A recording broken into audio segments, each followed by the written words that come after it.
서울 강남에 사는 40 초반 나이의 아이 엄마입니다. 1년 전 저는 믿었던 남편에게 참담한 배신을 당하며 이혼을 했습니다. 9년 동안의 결혼 생활은 그 순간 허무하게 무너졌습니다. 이혼의 이유는 단순하지 않았어요. 남편의 충격적인 외도와 그 못지않게 무식하고 뻔뻔한 시댁이 그 배경이었습니다.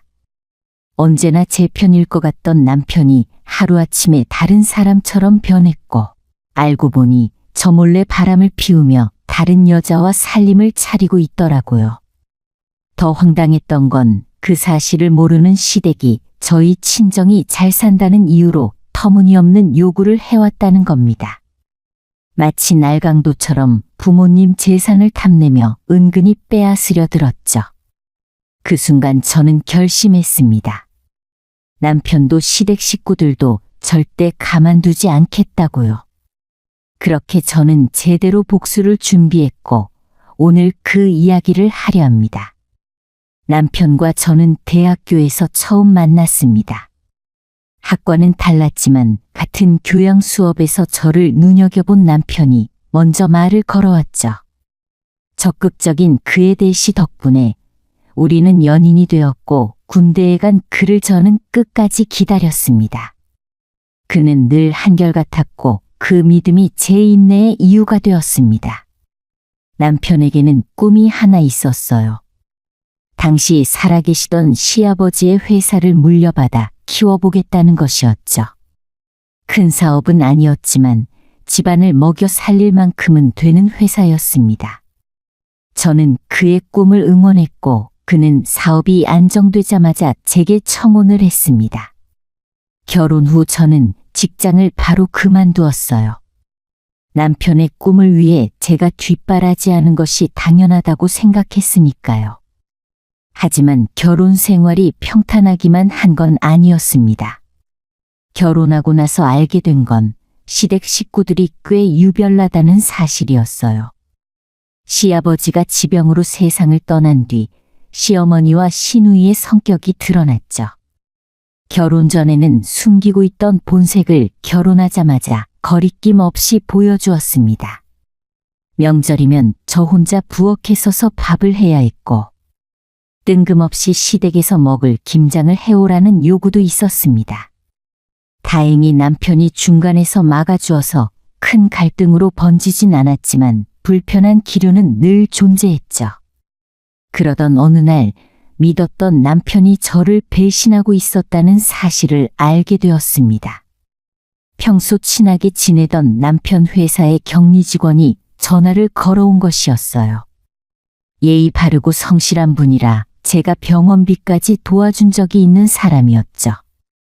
그 격리분이 떨리는 목소리로 말했습니다. 사모님, 큰일 났어요. 사장님이 다른 여자랑 살고 계신 것 같아요. 그녀는 오늘 서류를 전달하러 남편이 알려준 아파트에 갔는데 젊은 여자가 문을 열며 자기야 라고 부르더랍니다. 상상도 못했던 이야기에 저는 숨이 턱하고 막히는 것 같았어요. 그동안 남편이 더 다정해졌기에 전혀 의심조차 하지 않았으니까요. 남자가 바람을 피우면 집에 더 잘한다는 말이 있던데 그게 딱 우리 남편이었습니다. 저는 곧바로 탐정사무소에 의뢰했습니다. 혹시나 오해이길 바라면서도 진실을 확인해야 했으니까요. 며칠 뒤 사실이 아닐 거라는 제 희망은 처참하게 무너졌습니다. 남편은 정말로 상간녀와 살림을 차리고 있었던 거죠. 그래서 저는 탐정에게 부탁했습니다. 그 집에 남편이 들어가면 꼭 연락 주세요. 다음 날 점심때쯤 전화가 왔습니다. 남편이 상간녀 집에 있다는 것이었죠. 그 말을 듣자마자 저는 곧장 달려갔습니다. 현관 벨을 누르자 젊은 여자 목소리가 스피커에서 흘러나왔어요. 저는 순간 기지를 발휘해 남편 회사에서 왔다고 말했고 상간녀는 아무 의심 없이 문을 열었습니다. 그 여자의 얼굴을 확인한 순간 속이 부글부글 끓어올랐죠. 그러나 진짜 복수의 대상은 그녀가 아니라 남편이었기에 꾹 참았습니다.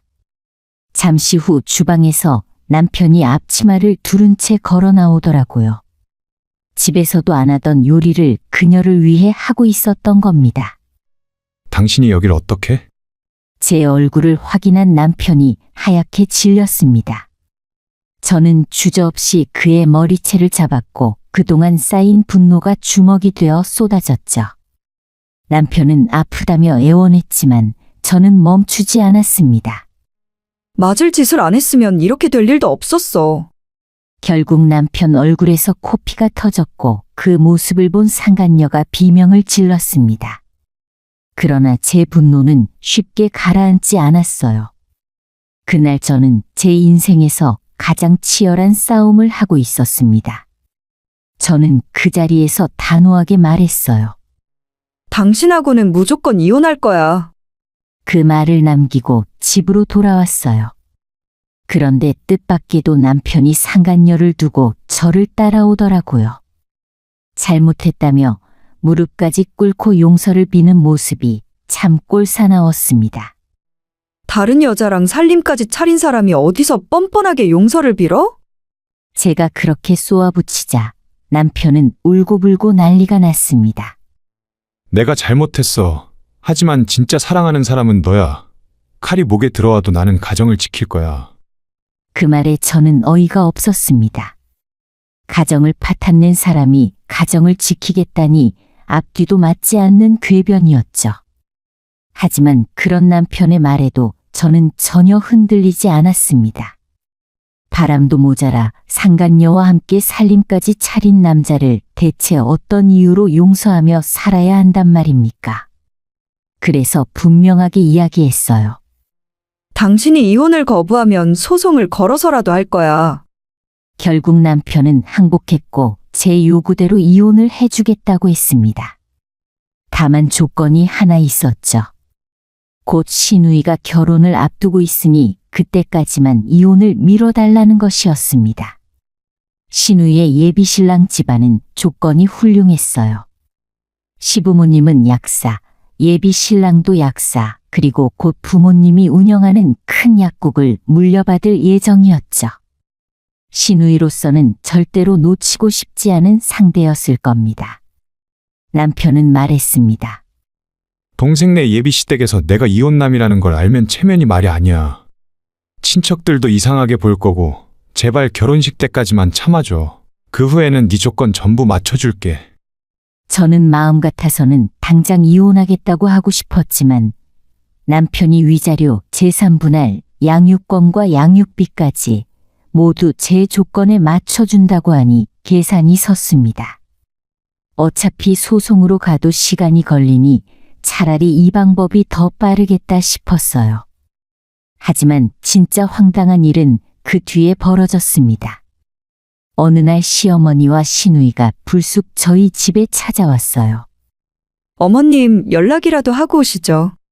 제가 인사를 하자 시어머니는 콧방귀를 뀌며 말했습니다. 내 아들 집에 오는데 무슨 연락이 필요해? 오늘은 중요한 일을 너한테 맡기려고 온 거야. 나한테 감사하게 생각해. 그 중대한 일이란 다름 아닌 시누이 결혼 준비였습니다. 네가 우리 딸 데리고 다니면서 결혼 준비를 전부 해라. 너희 친정에 돈 많잖아. 일단 그걸로 부탁할게. 혼수는 물론이고 시누의 신혼집까지 제 친정에서 마련하라는 요구였어요. 염치 없는 소리에 시어머니는 한마디를 더 덧붙였습니다. 우리 사위가 약사에다 집안도 좋으니 격에 맞춰야지. 그래야 나중에 뭐라도 얻어먹지 않겠어? 민정이 인생이 네 손에 달렸다는 걸 잊지 마라. 함께 찾아온 시누이도 옆에서 말을 거들었습니다. 언니, 저 역세권 30평대 이상 아파트로 원해요. 꼭 그렇게 해주세요. 그들의 뻔뻔함에 저는 기가 막힐 노릇이었죠. 남편이 바람을 피워 가정을 깨놓은 상황에서 이런 터무니없는 요구를 할 줄이야. 사실 그 이유는 명확했습니다. 저희 친정은 빌딩을 가진 건물주였어요. 처음 결혼 당시 저는 일부러 이 사실을 숨겼습니다. 괜히 재산 이야기를 꺼냈다가는 불필요한 잡음이 생길 게 뻔했기 때문이죠. 하지만 결혼 3년쯤 지나 시어머니 친구가 부모님 건물에서 장사를 하다 저희 부모님과 마주친 일이 있었습니다. 그때부터 시댁 식구들은 제 친정 재산을 노리기 시작했죠. 차를 사달라, 사업 자금을 대달라 수없이 요구했습니다. 저는 매번 거절했고 부모님 역시 단칼에 거절하셨습니다. 그러다 시누이가 잘 사는 약사 집안과 결혼하게 되자 시어머니와 시누이는 다시금 입을 모아 말도 안 되는 요구를 해왔던 겁니다. 저는 더 이상 이런 소리를 듣고 참을 필요가 없었어요. 그게 무슨 말 같지도 않은 소리예요? 제가 단호하게 말하자 시어머니가 버럭 소리쳤습니다. 너 지금 네 시엄마한테 개소리라고 한 거냐? 네, 맞아요. 그러면 지금 어머님이 하시는 말씀이 정상적이라고 생각하세요? 저는 단호하게 물었습니다. 왜 저희 부모님이 아가씨 결혼 준비랑 신혼집을 해줘야 돼요? 아가씨 결혼 준비랑 아파트를 해주고 싶으시면 어머님 돈으로 직접 하세요. 제 친정에 손 벌리지 마시고요. 그러자 시어머니 얼굴이 확 달아오르더니 네가 아주 미쳤구나. 시어머니한테 개소리라 하더니 이제 비롱뱅이라고까지 해? 너 정말 혼나봐야 정신 차리겠구나. 하며 고함을 지르더라고요. 혼이요? 지금 어머님이랑 아가씨가 저한테 무슨 요구를 하는지 스스로 생각해 보세요. 두 분이 저에게 결혼 비용이나 신혼집을 요구할 입장이 된다고 생각하세요? 지금 이 상황에서 그러면 안 되는 거잖아요. 제 말에 시어머니는 비웃듯 말했습니다.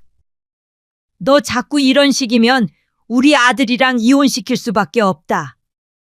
우리 아들 인물도 반반하고 사업도 잘 나가니까 재혼하려는 여자 한둘이 아니다. 요즘 세상에 이혼녀가 뭐 대수예요? 그걸로 절 협박하시겠다고요?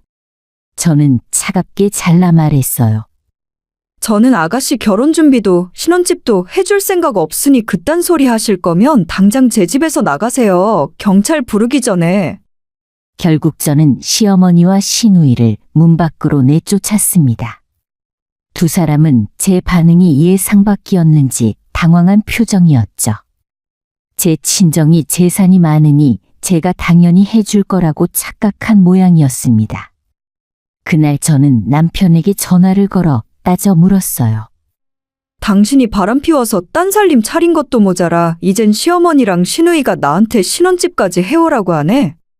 그리고 경고했어요.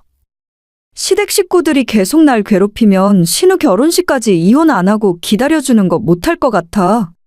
남편은 잘못했다며 시어머니와 시누이를 설득하겠다고 했지만 두 사람은 포기할 줄 몰랐습니다. 며칠 후 시어머니가 다시 전화를 해왔어요. 다른 결혼 준비는 양보할 테니까 네가 신혼집만 해주면 안 되겠니? 그럼 우리도 더는 다른 건 요구 안 하마. 우리가 좋게 말할 때 들어라. 아니면 진짜 우리 아들이랑 너 못 살게 할 거야. 그 말을 들으며 저는 속으로 결심했습니다. 남편이 저를 배신한 것도 용서할 수 없는데 시어머니와 시누이가 친정 재산까지 노리다니 이 집안은 도저히 답이 없구나. 그래서 차라리 제대로 혼을 내주기로 마음을 먹었어요. 어머님, 정말 아가씨 신혼집만 해오면 되는 거예요? 그래, 다른 건 안 바란다. 네 친정에 잘 부탁해서 미래 전망 좋은 집으로 사다 줘라. 네, 어머님 말씀대로 마련하겠습니다. 저만 믿으세요. 시어머니는 환하게 웃으며 말했습니다. 이게 웬 떡이냐? 돈 많은 사돈둔 덕에 우리 딸이 공짜 집 얻는구나. 물론 저는 진짜로 신혼집을 사줄 생각이 전혀 없었죠. 상견례 자리에서 폭로하고 망신을 줄 계획이었어요. 남편의 바람, 시댁 식구들의 탐욕까지 전부 말하려고 했습니다. 며칠 뒤 저는 시어머니에게 전화를 걸었어요. 어머님, 집착만 했어요. 뭐? 정말 어디에 있는 집이냐? 강남에 있는 30억짜리 집이에요. 제 말에 시어머니는 환호성을 지르며 좋아했어요. 세상에, 네가 우리 집안을 살리는구나. 물론 그 집은 친정부모님이 딸과 손주와 살려고 마련한 집이었고 신우이에게 줄 생각은 추호도 없었어요. 그런데 남편은 그 이야기를 듣고 제가 이혼을 하지 않기로 마음먹었다고 착각했습니다. 여보, 당신이 나랑 계속 살게 하려고 장인어른이 신혼집까지 사준 거지? 나 이제 진짜 잘할게. 그 여자도 정리하고. 그 헛된 확신에 찬 얼굴을 보니 차라리 상견례날을 빨리 앞당기고 싶은 마음뿐이었습니다. 그때가 이 집안의 민낯을 모두 까발릴 순간이었으니까요. 하지만 저는 남편과 시댁 식구들에게 제대로 뒤통수를 치기 위해 하고 싶은 말들을 꾹 눌러 참았습니다. 신우 예비 시부모와 예비 신랑 앞에서 시댁 집안의 실체를 폭로하려면 그 순간까지 기다리는 게 맞았으니까요. 그리고 마침내 신우의 상견례 날이 다가왔습니다. 남편과 시댁 식구들과 함께 상견례 장소로 향하는 길, 저는 속으로 모든 것을 끝장낼 계획을 다지고 있었어요. 혹시 모를 상황에 대비해 아이는 그런 자리에 데리고 가면 관리하기 힘들다는 핑계를 대고 친정에 맡겨두었죠. 그 사실도 모른 채 시어머니와 신우, 남편까지 모두 들떠 있었습니다. 제가 신우의 신혼집으로 30억짜리 아파트를 준비했다는 말을 진짜로 믿었으니 좋지 않을 이유가 없었겠죠. 상견례 장소에 도착하니 신우의 예비 시부모와 예비 신랑이 먼저 나와 있었습니다. 시어머니는 약사 사위를 가족으로 맡게 된 게 자랑스러운지 입이 귀에 걸려 있었어요. 아, 안녕하세요. 이렇게 만나 뵙게 돼서 정말 반갑습니다. 그러게요. 저희 부족한 아들 잘 부탁드립니다. 부족하긴요. 저희 집안에 약사 사위를 두게 됐다니 얼마나 자랑스러운 일입니까? 덕담이 오가며 분위기가 무르익어갈 때쯤 신혼집 이야기가 나왔어요. 시어머니는 저를 힐끗 보더니 당당하게 예비 시부모를 향해 말했습니다. 아, 제가 저번에 말씀드렸죠? 우리 딸이랑 박서방이 살 신혼집은 저희 쪽에서 마련하겠다고. 그 집이 준비돼서 오늘 말씀드리려고 합니다. 우리 며느리가 아주 좋은 집으로 준비했거든요. 아이고, 그게 정말입니까? 그럼요. 안 그러니? 소영아? 드디어 때가 왔다는 걸 느낀 저는 일단 맞장구를 쳐주기로 했습니다. 그래야 나중에 뒤집었을 때 충격이 더 클 테니까요. 네, 어머님 말씀하신 대로 위치도 좋고 전망도 좋은 집으로 알아봤어요. 저희 부모님이 흔쾌히 도와주셔서 30억짜리 집으로 준비했습니다. 이 정도면 만족하시겠죠? 그 말을 듣고 신우의 예비 남편과 시부모는 얼굴까지 붉히며 좋아했습니다. 시어머니와 신우는 자기들이 해낸 일도 아닌데 고개를 뻣뻣이 들고 의기양양해 보였죠. 그게 정말인가요? 예비 시부모가 묻자 시어머니는 거들었습니다. 그럼요. 제가 말씀드렸잖아요. 우리 며느리 집이 잘 살아서 집 하나쯤은 일도 아니라고. 그러자 예비 시부모는 저에게 고맙다고 인사를 하려 했습니다. 정말 감사합니다. 덕분에 우리 아들이 호강하며 살겠네요. 이 은혜 잊지 않겠습니다. 그리고 이제 판을 완전히 뒤집어 엎을 때라고 생각했죠. 저한테 고맙다니요? 그걸 왜 두 분이 고마워하시죠? 그 30억짜리 집은 저희 부모님과 제가 살려고 마련한 집인데요? 예비 시부모와 시어머니 신우까지 전부 동시에 놀란 표정을 지었습니다. 아니, 조금 전까지만 해도 신혼집이라고 하지 않았습니까? 그래, 네가 분명히 신혼집이라고 했잖아.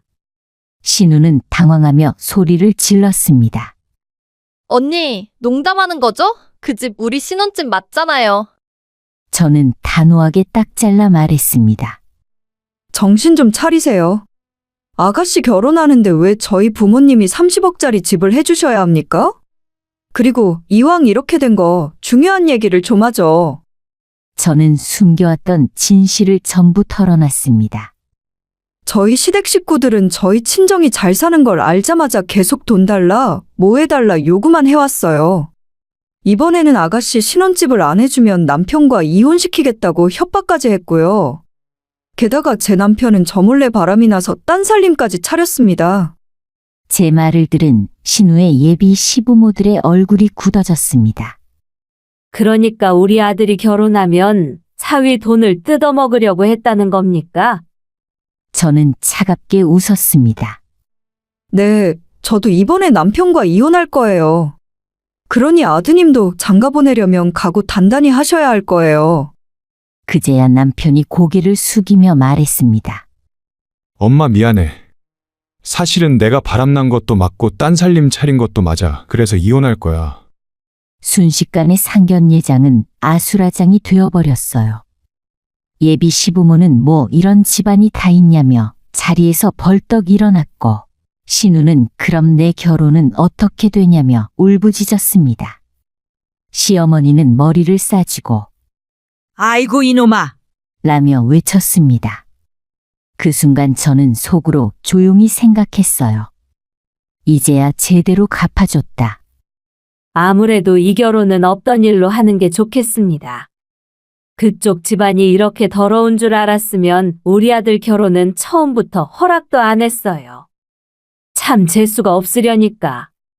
그러자 신우가 다급하게 울먹였습니다. 자기야, 가지마. 우리 정말 사랑했잖아.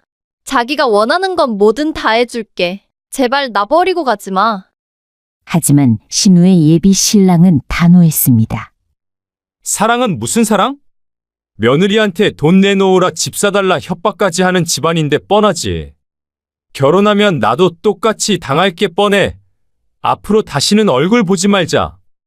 그렇게 예비 신랑은 뒤도 안 보고 떠나갔고, 신우는 망연자실한 표정을 지었습니다. 그러다 갑자기 자기 분에 못 이겨 제 남편 팔을 꽉 깨물며 소리쳤죠. 다 오빠 때문이야. 오빠가 바람만 안 폈어도 언니가 이혼하겠다고 결심 안 했을 거고, 그럼 내 신혼집도 해줬을 거잖아. 왜 바람을 피우는 바람에 내 인생까지 망쳐? 저는 절망하는 시댁 식구와 남편의 얼굴을 보며 속이 다 시원했습니다. 배꼽이 빠질 만큼 웃음이 나더군요. 자리에서 일어나 상견례장을 나가려는데 시댁과 남편이 저를 붙잡았습니다. 소영아, 우리가 잘못했다. 제발 이혼은 취소해주면 안 되겠니? 우리 아들이 잘못한 건 알지만 이혼하면 혼자 남는데 우리 아들은 누가 챙기니? 좋은 게 좋은 거라고 그냥 참고 살면 안 되겠니? 신우까지 달라붙어 억지를 부렸습니다. 언니, 딱 한 번만 눈 감아주세요. 그리고 저 신혼집도 해주시고요. 남편도 울먹이며 말했어요. 여보, 내가 잘못했어. 이혼하지 말고 우리 그냥 살자. 30억짜리는 아니더라도 동생 신혼집 하나만 해주면 안 돼? 저는 그 얼굴을 똑바로 쳐다보다가 있는 힘껏 싸대기를 날렸어요. 정신 나간 인간아. 남편이 바람나서 딴 살림 차리고 부모 재산 노리고 신우 신혼집까지 해달라는 집안이랑 내가 왜 살아? 앞으로 인생 똑바로 차리고 살아. 그리고 네가 부모님께 빌려간 돈은 당장 갚아. 아니면 내가 고소할 거니까. 네 인생이 망한 건 전부 네 자업자득이야. 그렇게 저는 남편과 시댁 식구에게 마지막 통쾌한 한 방을 날리고 상견례장을 떠났습니다. 결국 저는 남편에게 이혼 소송을 걸었고, 남편의 바람 증거와 결혼 생활 내내 저를 괴롭힌 시어머니의 행태까지 모아 위자료를 받아낼 수 있었어요. 아이 양육권도 제 손에 들어왔고 재산 분할까지 전부 챙겼죠. 그 뒤로 전 남편과 시댁 식구 인생은 완전히 나락으로 떨어졌습니다. 부모님께 빌린 돈을 갚느라 집을 팔고 상간녀와 차린 집도 처분해야 했습니다. 결국 세 식구가 좁은 반지하 전세로 이사했고 회사까지 위태로워지더라고요. 상간녀는 전 남편이 알거지가 되자 바로 떠났고 신우는 파혼의 충격으로 정신과 치료를 받으며 아직까지 오빠를 원망하며 살고 있다고 합니다. 시어머니는 거의 자리에 누워 일어나지 못한다고 하네요. 그렇게 저는 제 아이와 친정부모님 곁에서 새 인생을 살고 있습니다. 아직 이혼의 상처가 완전히 아문 건 아니지만 이제 저는 저와 제 아이를 위해 다시 학원 일을 준비하며 앞으로 나아가고 있습니다. 제 인생은 아직 시작이고 사랑하는 내 아이 하나만 있어도 충분히 행복하니까요.